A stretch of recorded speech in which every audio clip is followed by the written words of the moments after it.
मेरे भाई का जन्मदिन था और मुझे पता नहीं था कि मतलब जैसे ये लोग ये सब अचानक कांड करेंगे। और उसको आज जन्मदिन था, बोला भैया कि मेरे पास कुछ नहीं है, तो बोले कि ठीक है तुम्हारे चलते मैं कथा में जा रहा हूँ, जो भी मिलेगा तुम्हारा जो भी खुशियाँ तुम अपने लिए कर लो। देवरिया जनपद में 6 लोगों की हत्या के बाद सत्य प्रकाश दुबे के बड़े बेटा ने जो कहा, आप सुनकर आपका कलेजा कांप जाएगा। कुछ ऐसी दर्दनाक बातें बताई जिससे देखकर सुनकर लोग कांप रहे हैं, लोगों की आंखों से आंसू निकल रही है। आपको बता दें, जिस परिवार के सब कुछ खत्म हो गया, एक लौता बेटा बता, बेटा ने ऐसा कुछ कहा कि लोग सुनकर हैरान है। सत्य प्रकाश दुबे के बड़े बेटा ने कहा कि हम छोटे भाई की गांधी की आज बर्थडे मनाने वाले थे, जिसको लेकर हम कथा कहने गए थे।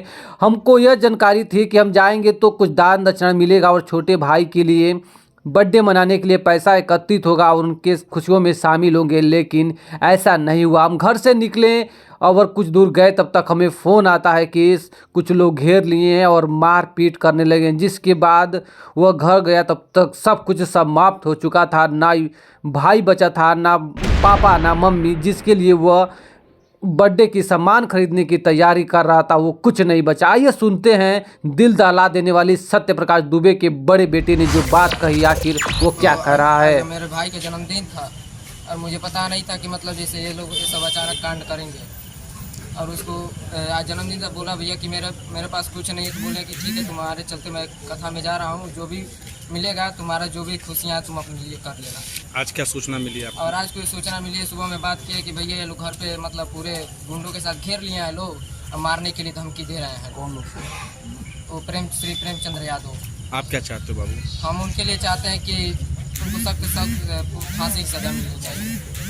सरकार से क्या मांग करते हैं? सरकार से यही मांग करते हैं कि सब पूरे उनके खानदान वालों को, अपराधियों को पूरे सख्त सजा, और यही हम गुजारिश करते हैं। जानकारी आपको कौन लोग हैं? जानकारी तो हमारे जिसको पहचानते हैं उसको हम बता सकते हैं। क्या क्या कौन है बताओ? श्री प्रेमचंद्र यादव हैं, राम जी, उनके छोटे भाई श्री राम जी यादव हैं और उनके पिताजी राम भवन यादव हैं। अच्छा, क्या आप चाहते हैं उनके घरों पे बुलडोजर चले? एकदम चाहते हैं कि हमारे जो खानदान को, हमारा तो मान लीजिए परिवार चला गया, लेकिन उनका परिवार नहीं बचना चाहिए। क्या चाहते हो? सरकार से क्या मांग? सरकार से यही निवेदन है कि उनके पूरे खानदान वालों को पूरी फांसी की सजा मिलनी चाहिए।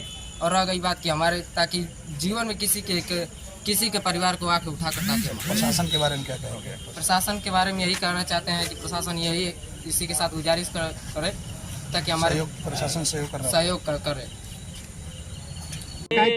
दुबे जी जो अभी प्रथम दृष्टया जो पता चला है, जो ये दुबे जी जिनके घर पे हम लोग खड़े हैं अभी यहाँ पे, उनके एक भाई हैं और उनके भाई ने अपने हिस्से की जमीन एक सज्जन जो दूसरे पूर्वे में रहते हैं उनको बेची थी, और उसको लेकर के शायद जो दुबे जी का परिवार है वो उसने कुछ आरोप लगाए थे दूसरे पक्ष पे कि उन्होंने उनके भाई को बहला फुसला करके उस जमीन को अपने पक्ष में कराया है।